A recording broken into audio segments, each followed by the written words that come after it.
But first, the United Nations Global Warming Conference, now on in Dubai, is turning into a massive embarrassment for the Albanese government, and especially for Chris Bowen, the Energy and Climate Change Minister. Because the truth is now coming out. The government's global warming schemes are a fraud, and its ban on nuclear power is totally irrational. Now, the government wants to make us slash our emissions, make us stop using fossil fuels, wants to close our coal-fired power generators, all at an enormous cost to save us from some climate crisis. And Bowen is flying to this UN conference called COP28, the 28th such conference, to plot the next moves. But the president of this meeting, Sultan Al-Jaber, says, well, actually, there's no science behind getting rid of coal and gas. I'm not in any way signing up to any discussion that is alarmist. I am here factual and I respect the science. And there is no science out there or no scenario out there that says that the phase out of fossil fuel is what's going to achieve 1.5. You're asking for a phase out of fossil fuel. Please help me, show me a roadmap for a phase out of fossil fuel that will allow for sustainable socio-economic development. Unless you want to take the world back into caves. Taking the world back to the caves. But here's Chris Bowen telling us, no, we must get 82% of our electricity from solar and wind rather than coal and gas by 2030, just 7 years from now. And even more of it after that. He won't tell us how much this will cost, won't tell us what it will actually achieve. We've just got to do it. Fact is, though, we could close Australia tomorrow, and as former Chief Scientist Alan Finkel has admitted, the effect on global climate would be virtually none. We're just too small. And now here's the president of this big UN meeting saying, well, look, actually trying to get rid of coal and gas, you're back in the caves. Thank you very much, Chris Bowen. What are you doing? But that's not the only embarrassment in this meeting for him and for the government. I mean, this meeting really is a clown show, I've got to say. Got to be honest about that. I mean, here is a conference to make us slash our emissions while flying there are 70,000 delegates at least. 70,000. So many came in private jets as well, like the British Prime Minister. In fact, he, his Foreign Minister and the King Charles, all flew there in 3 separate private jets to tell us to cut our emissions. They didn't even share a plane to cut their own. And the size of these delegations, I thought the Nigerian one was big, and then I heard Chris Bowen was taking along 48 people. That's just in his delegation. That's not including the Australian carpetbaggers that are also there, like billionaire Andrew Forrest, who turned up with the whole ship. But for Chris Bowen, he'll be flying straight into more humiliation because he'll be wondering, I reckon he'll be wondering, what's this all for? Why am I going? Why turn up at all to a conference where 22 of the countries there, like the US and France and Japan and Canada, have just signed a declaration that the world must fight global warming by tripling the global amount of nuclear power. They want 3 times more nuclear power capacity by 2050. And of course, there should be more nuclear. I mean, that is if you want zero emissions electricity. You don't want the lights to go out and back to the caves. And even better, of course, nuclear power is 24/7. It's not like wind and solar, which is sometimes here, often not. It is proven technology. In fact, there's now 60 new nuclear generators being built across the world.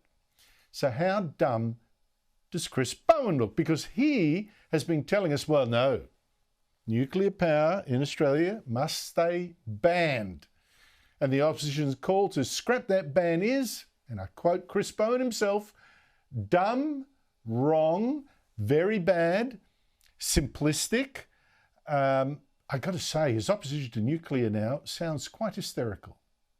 Nuclear power for Australia is a fantasy wrapped in a delusion accompanied by a pipe dream. I mean, it just doesn't make any sense. So what does Chris Bowen know about nuclear power that all these countries that use it don't? That the 32 countries that now have nuclear don't. And just to rub that pie in his face, by the way, these 22 nations at the climate conference that want a tripling of nuclear power also say they want to develop small modular reactors, which the opposition has been pushing, but which Chris Bowen has again dismissed as unproven, too costly, too slow. What a joke. Now, the truth is, of course, that Chris Bowen and the rest of the government, they look increasingly unhinged and irrational, insisting that nuclear power should stay banned here. And the French president, who was also at this UN summit, actually told Australia to drop this stupid ban. What you're about to hear was a great scoop by the guy asking the questions, 17-year-old founder of Nuclear for Australia, Will Shackle. I hope that you will manage to lift the ban. I mean, nuclear energy is absolutely a necessity to succeed. Yes. For carbon neutrality in 2050. Right, certainly. I mean, now it's with the control of international atomic agency and with the best possible regulation. I think this is a fair and a good decision to relaunch nuclear capacities. By the way, hang on for Will, an interview with that entrepreneurial 17-year-old with Chris Kenny after my show. So there's Chris Bowen looking right out there on his own, complete goose. And what makes his nuclear ban even crazier is that no one is actually asking this government to actually build a reactor. They just want the ban dropped so that anyone else who thinks they can make some money out of it, thinks they can make a go of it, can do it with their own cash. That's all. So what's Bowen's problem? Either he is an anti-nuclear hysteric or is just pandering to Labor's anti-science left. And I kind of tip the latter, or maybe both, I don't know.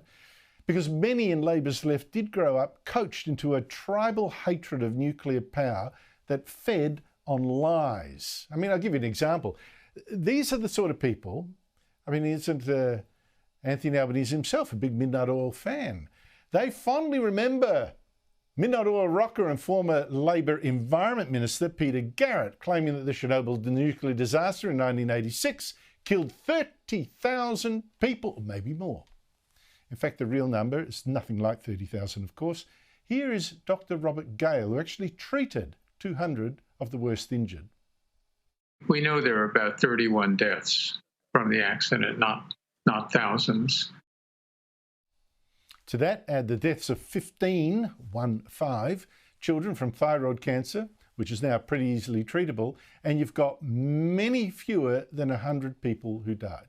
So the nuclear scare, that's the one big nuclear power disaster. So the nuclear scare really has been off the charts and so dishonest, like the global warming scare today. Yet Chris Bowen, oh, okay, well, he'll try to justify his ridiculous nuclear ban now by arguing a reactor, oh, it's going to cost billions of dollars, take years to build. Yet he's meanwhile betting on green hydrogen, which has also cost billions and take years to develop if it ever works, because unlike nuclear, it has not been proven at scale. At least nuclear power has. And voters, I think, now sense that Chris Bowen's ban is just crazy stuff, doesn't make sense. A Resolve poll last week showed 49% of people asked wanted it scrapped, and just 18% did not. Yeah, there's Chris Bowen still yelling that nuclear is crazy, when 22 countries at this climate conference say tripling nuclear power is key to cutting emissions. And Chris Bowen runs our electricity system. I've got to say, that's the biggest joke of all.